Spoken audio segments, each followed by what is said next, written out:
Ici, nous savons que nous pouvons, quand vous regardez l'élément B, diviser un tout en parts égales. Et puis, si on ajoute un élément A, on peut comparer avec une autre quantité. De la même manière que pour un schéma de comparaison, on peut calculer la différence. On peut chercher le tout si on connaît la valeur d'une part et on multiplie le nombre de parts. Et on peut chercher la valeur d'une part si on connaît le tout et qu'on divise par le nombre de parts. Mais vous allez voir que derrière ce petit schéma, il se cache plein de merveilles. Au CE2, dès le CE2, Nina a ramassé 72 cailloux. Elle en a ramassé 9 fois plus que Gaël. Combien de cailloux Nina a-t-elle de plus que Gaël?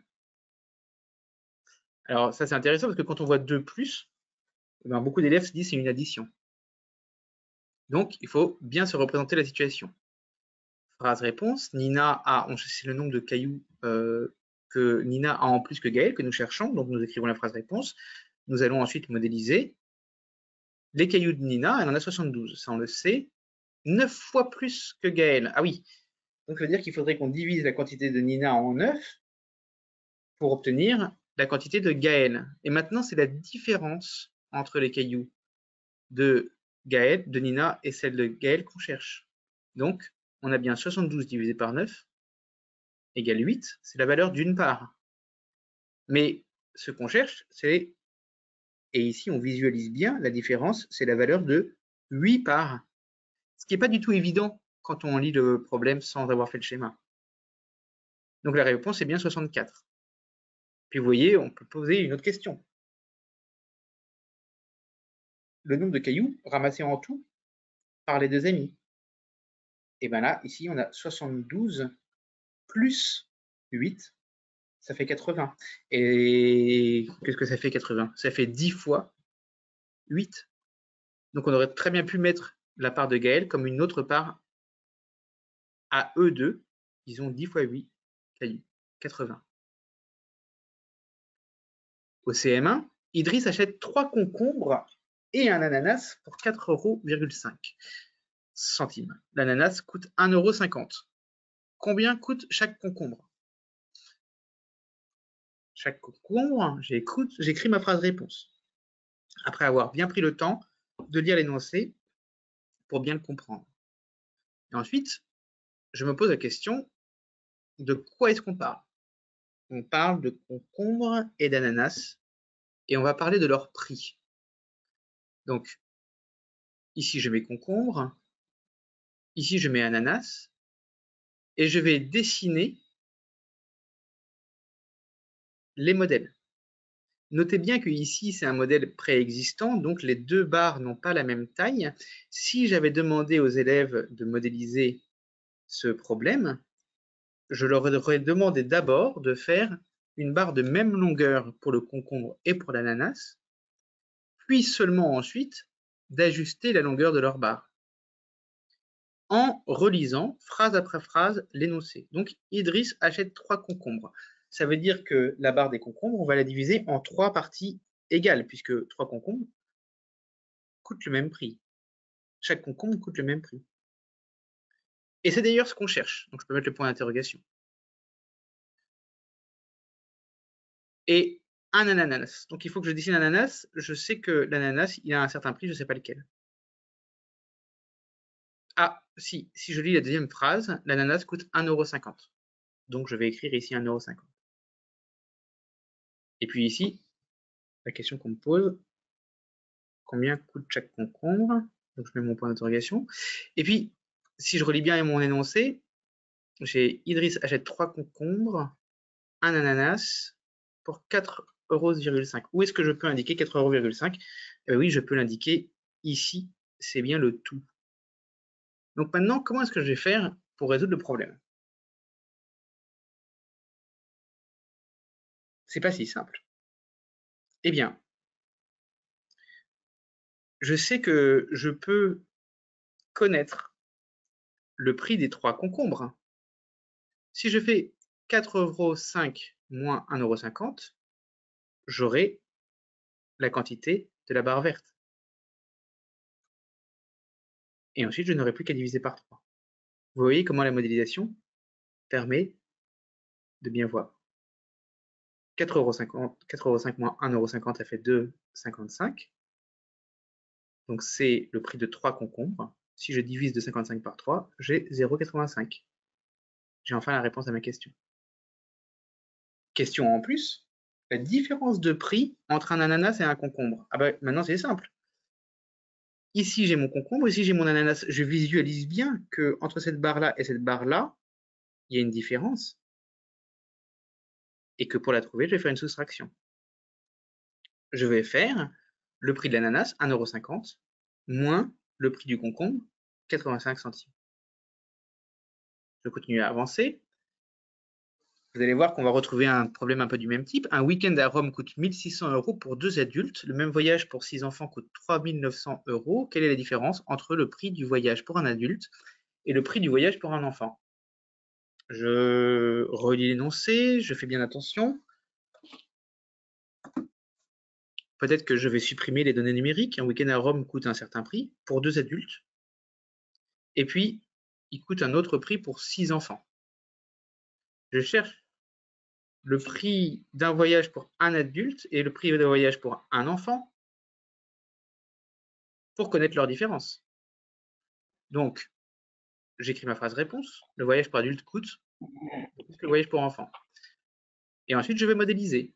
Ici, j'ai le prix d'un voyage pour adulte. Je le divise en deux parce qu'il y a 2 adultes. Et je sais que le tout, c'est 1 600 €. Un week-end à Rome coûte 1 600 € pour 2 adultes. Le même voyage pour 6 enfants coûte 3 900 €. Alors, je prends le prix du voyage pour les enfants. C'est pour 6 enfants, donc je vais le diviser en 6. Et je sais que ça coûte 3 900 €. Maintenant, on me demande la différence de prix du voyage pour un adulte et le prix du voyage pour un enfant. Alors, moi, ça m'embête parce que je sais à peu près comment est-ce que je peux avoir la différence entre le prix d'un voyage pour les 6 enfants et pour les 2 adultes, mais je ne sais pas pour un adulte et pour un enfant. Donc, je vais indiquer ce que je cherche. Ce que je cherche, c'est cette petite partie-là qui me montre entre le voyage d'un enfant et le voyage d'un adulte, d'où l'importance de bien faire commencer les deux barres sur la même origine, hein, verticalement, alignées verticalement. La différence entre le voyage d'un enfant et le voyage d'un adulte, c'est ça que je cherche. Je mets mon point d'interrogation. Et puis après, est-ce que je peux déduire de l'observation de ce schéma une façon de résoudre le problème? Si je fais le prix d'un le voyage d'un adulte, je peux avoir le prix d'un adulte, il suffit que je divise par 2. C'est facile, je fais 800. Et puis, pour enfants, je divise par 6. 800 €, 650 €, et je calcule la différence. Et donc, j'indique le résultat dans ma phrase réponse. Je peux évidemment vérifier mon calcul et je dois le vérifier. Je peux poser la question en plus, quel est le coût total du voyage? Vous voyez que ce genre de schéma, ils vont être beaucoup vus au CE2, CM1. On peut demander aux enfants d'inventer des problèmes. Regardez, en groupe, créer un problème selon le modèle suivant, puis résolvez-le. Ça peut être n'importe quelle situation. 4550. Donc, vous voyez, c'est que les enfants vont s'habituer eux-mêmes à utiliser les schémas pour inventer des énoncés et donc susciter leur créativité, susciter leur compréhension profonde du sens des nombres, du lien entre les opérations, et aussi utiliser les données qu'ils auront appris, par exemple toutes les mesures. 200 €, ou est-ce que c'est 200 mètres, ou est-ce que c'est 200 litres, ou est-ce qu'on va compter des arbres dans une forêt?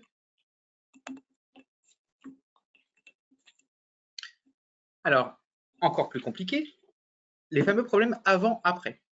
Jules et Aya possèdent la même somme d'argent. Après que Jules a acheté un t-shirt à 37 € et qu'Aya a acheté une paire de rollers à 145 €, il reste à Jules 5 fois plus d'argent qu'à Aya.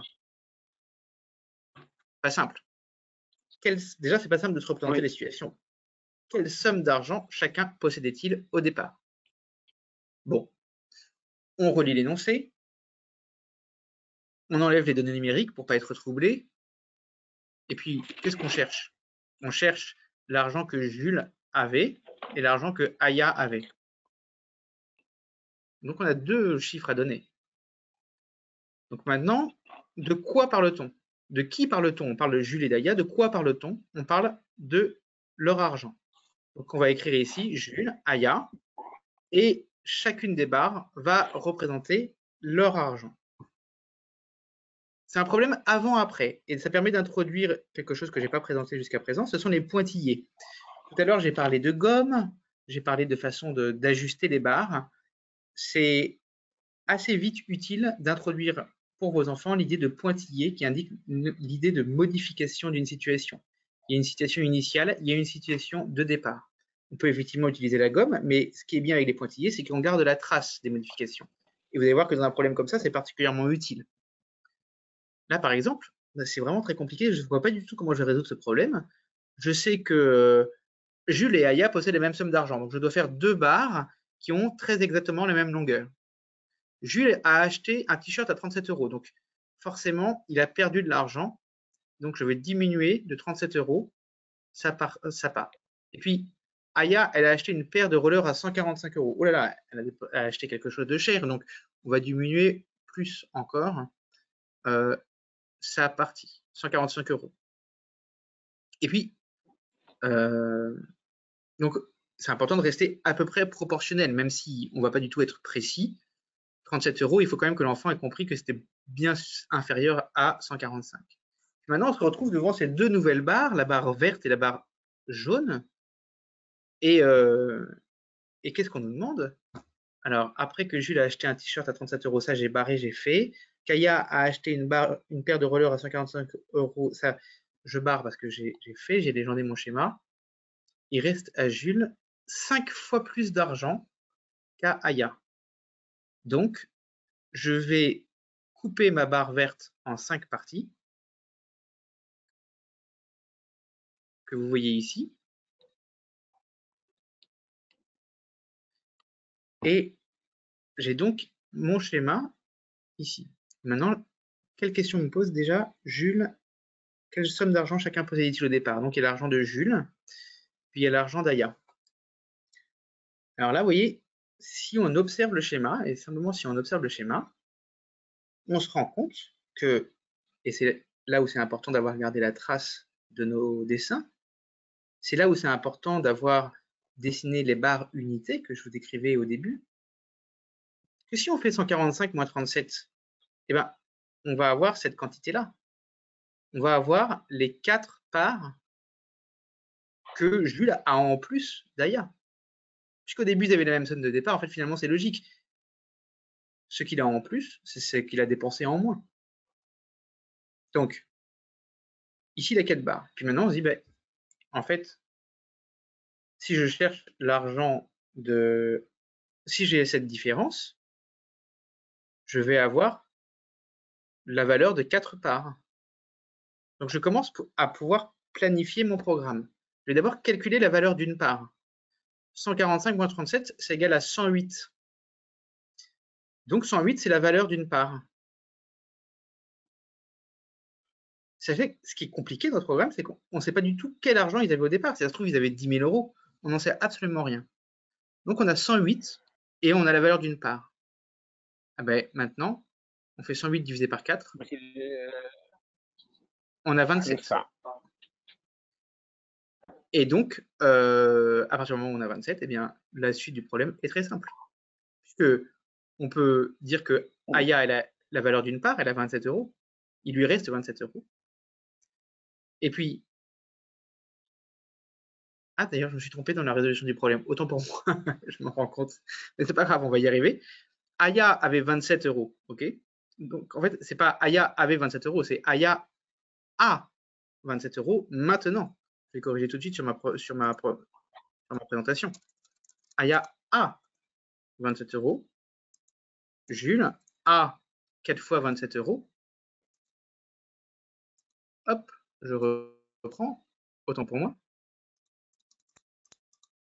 Ouais, ça n'a pas marché.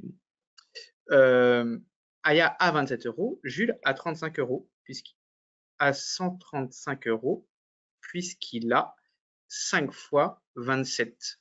Excusez-moi, mais ça m'énerve cette histoire. Je vais bien faire les choses. Hop. Vous voyez que j'ai pas lu mon énoncé de manière assez attentive. Mais ceci dit, j'avais besoin de cette information. Donc, vous voyez, je me mets bien dans la situation d'un élève qui essaye, qui se trompe, et qui est néanmoins content de continuer et de persévérer. Donc, je recommence. J'ai mes 27 €, j'ai mes 135 €. Ah, mais oui, mais la question, c'était quelle somme ils avaient au départ, hein. Donc, j'ai deux manières d'y arriver. Évidemment, je peux faire 27 plus 145, ou je peux faire 135 plus 27. Je peux aussi vérifier que mon calcul est bon, parce que si je fais 135, l'argent de Jules, plus 37, j'ai bien 172, qui est mon résultat de départ, et qui est égal à la somme que Aya avait au départ. Il est 13h pile, je vais donc aller très rapidement maintenant pour arriver à la conclusion. Je prends un problème de pourcentage, qui vous allez voir devient très simple avec les modèles en barre. Ici, on a une télévision qui coûte 899 €, une remise de 15% est accordée pendant les soldes. Quel est le prix soldé de la télévision? Les pourcentages, c'est toujours compliqué pour les enfants, mais avec le modèle en barre, on peut visualiser les 15%. On n'a qu'à diviser 899 par 100 parties égales, parce que finalement, un pourcentage, c'est bien 100 parties égales. Donc, on a 8,99, et on fait 100 moins 15, c'est 85. 85 fois 8,99. Excusez-moi de devoir accélérer. La part égale d'un tout et la comparaison, ici, on va utiliser les rapports. Paul coupe un ruban en 2 morceaux avec un rapport de 5 pour 4. La longueur du plus petit morceau est de 28 cm. Quelle est la longueur de départ du ruban? Au départ, le ruban mesuré, j'écris ma phrase réponse, j'ai mon énoncé, et là, je cherche le tout, puisque je cherche le grand morceau plus le petit morceau. Donc, je vais avoir une étape supplémentaire qui va être de trouver la valeur d'une part et trouver la taille du grand morceau. Eh bien, ici, oui, c'est intéressant quand même, pour ne pas aller trop vite. En toute logique, j'ai envie de trouver la valeur du grand morceau. Mais est-ce que c'est la question qu'on me pose? Non, on me pose la question, le ruban. Donc, si j'ai ma part, je peux certes en profiter pour trouver la valeur la taille du grand morceau, ça va être 5 fois 28, mais je peux aussi me dire, ben, je vais compter 1, 2, 3, 4, 5, 6, 7, 8, 9 et multiplier directement 28 par 9. Pardon, la valeur d'une part, donc 7 par 9 égale 63. D'ailleurs, vous avez vu que j'ai mis en question en plus la longueur du plus grand morceau. Je vous propose peut-être d'arriver à la conclusion. Là, j'ai un problème très amusant que j'aurais bien aimé faire avec vous, mais je le réserve pour ceux qui le souhaitent, soit dans la série de questions, soit un peu plus tard. Mais vous voyez que grâce à ces modèles en barre, on arrive à des problèmes qui, normalement, nécessitent de poser des X et des Y.